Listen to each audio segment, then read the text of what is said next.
It's kind of worked out perfect timing, and I was just reminded of this proverb. So if you guys want to go, it's Proverbs 3:5-6.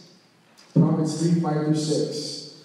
Just let me know when you guys are there, and then I want to break it down for you tonight, amen.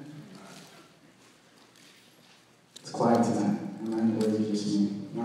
No. All right. So I'll go ahead and read it.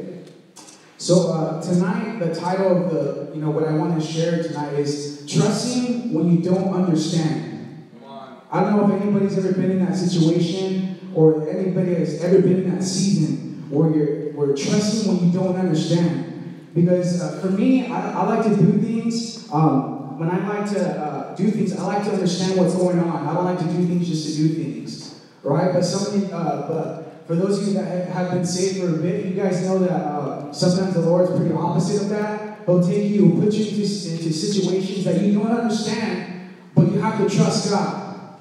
Has anybody else been there? Am I the only one that's ever been in that season or that situation where you're in this season, you're saying trust the Lord, but you have no idea what's going on or how you're going to get through it? Has anybody ever been there?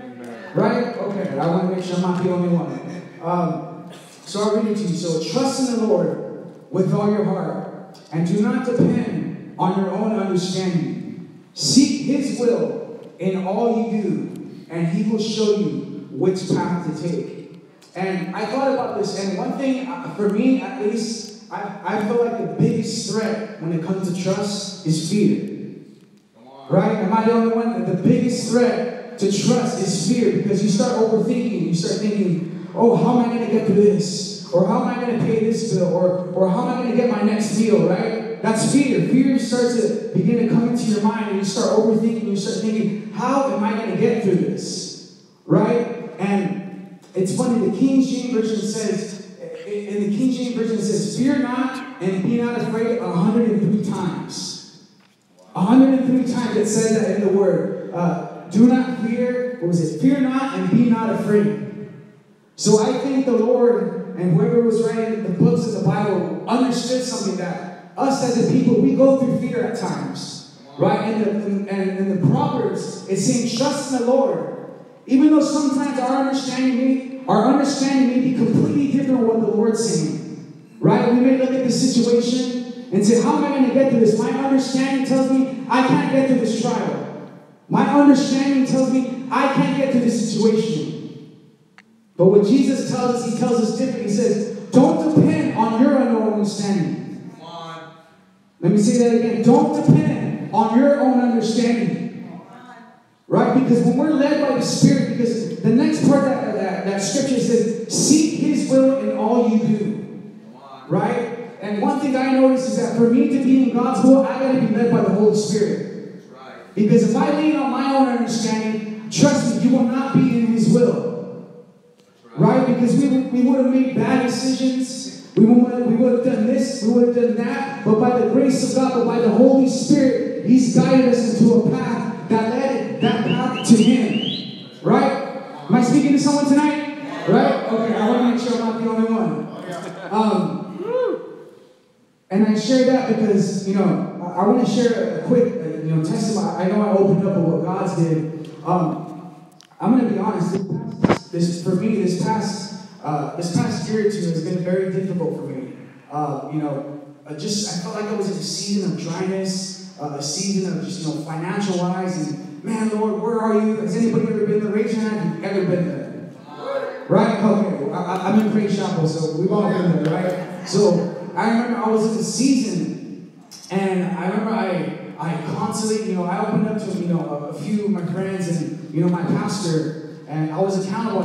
I remember we'd go to the back, and Pastor would say, what do you need prayer for? I go, honestly, Pastor, I'm going to be straight up, I need a job. My job sucks. The boss is mean to me. He's a jerk. And I was frustrated because, you know what? I understood that I tithe.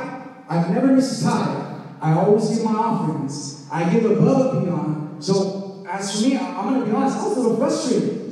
I was coming to church, barely making it. At the time, wasn't able to afford a car. And, at the time I had another car that was breaking down on me. So I was a little bit frustrated.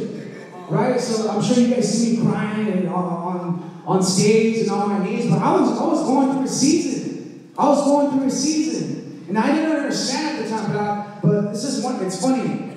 Before my dad was saved, he always made me memorize the scripture, Proverbs 3:5-6. And I kid you not, when I would go through things, I had it memorized. Just remember, just say it, constantly say it. So let me share with you. It's funny. So I'm telling you, I'm sharing with my dad, like, Dad, I can't do it anymore. I can't take it, blah, blah, blah. And he's just telling me, God, he'd be like, son, God's going to open the door, blah, blah, blah, blah, blah. And Pastor Al would say, you know what, you're going to get a new job, blah, blah, blah. But how many know at the moment you're kind of like, nah, I don't believe that. Like, it goes to when you're out together. Has anybody been there? Come on. It goes to when you're out there, you're just like, whatever. And then I felt like, man, I got to come to church. And, I'm doing worship. And honestly, at times, I'm going to be real with you, I did not want to worship. I did not want to because I was going through all this. I was frustrated. But these are times where you have to say, okay, God, I'm putting it to the side. I'm giving this to you.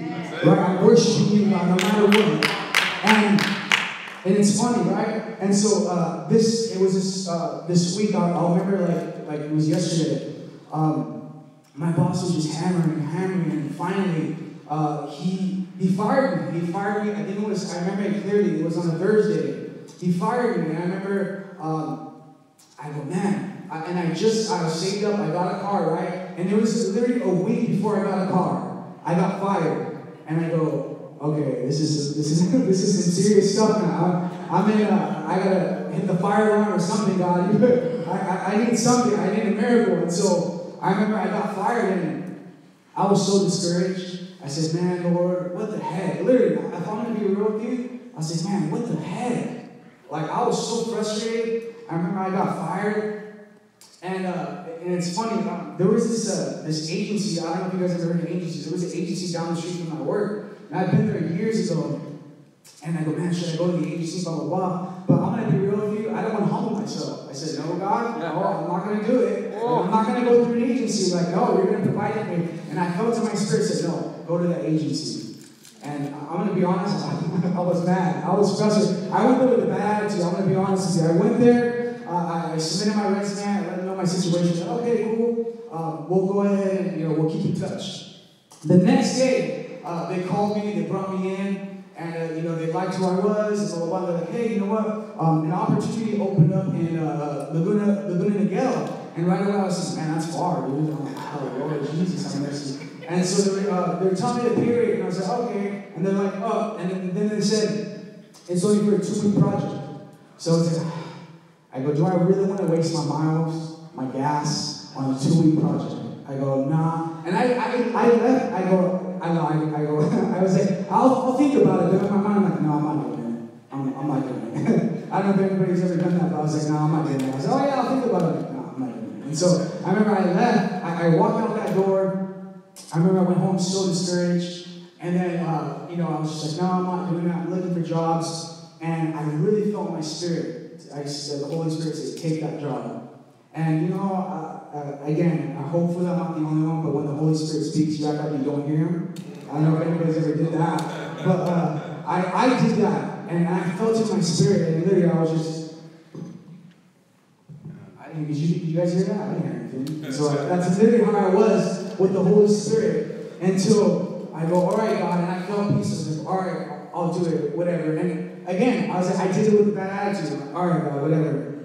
So I get to this job, and, I'm working my butt off, and it's crazy. So it is a little ride, so hold on, okay? So I get there, right? The first week, or actually the second day I get there, they tell me, hey, we want to offer you this position for full time, right? So I'm like, oh, okay, praise God. Like, oh, that's cool, blah, blah, blah. And so that's cool. And then 2 weeks later, another spot opened up, and they came up to me and they go, hey, David, we want to let you know that this opportunity came up. Would you like to take it? And I go, oh, what the heck? I'm like, heck yeah. And then they came with another raise on top of that. So I took that. But then I go, man, and it's, oh man, I feel bad now. But after those 2 promotions, I still doubted God. I said, man, is this really God's will? Like, I'm thinking, I'm in an agency. I still have to work off all these hours. Is this really God?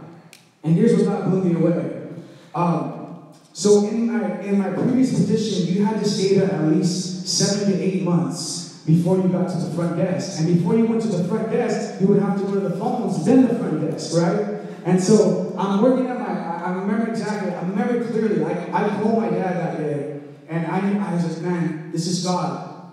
I was at my desk, and I remember my supervisor, she barely talks to me, and she actually called me in the office, right? She called me in the office, and she goes, hey, David, this girl named Jack, and she's like one of the main people in the front. She goes, Jack just put in 2 weeks. And I go, oh, what the heck, dang, like, she taught me everything, you know, she's teaching me this, teaching me that, blah, blah, blah. And then they go, yeah, you know, we're trying to find someone to fill that position. And I go, oh, okay, that's cool, you know, praise God, you know, and then they go, well, she's like, do you want to fill that position? And I go, wait, what? I go, are you serious? And she said, yeah. And on top of that, we'll give you another $2 raise on top of that. And I go,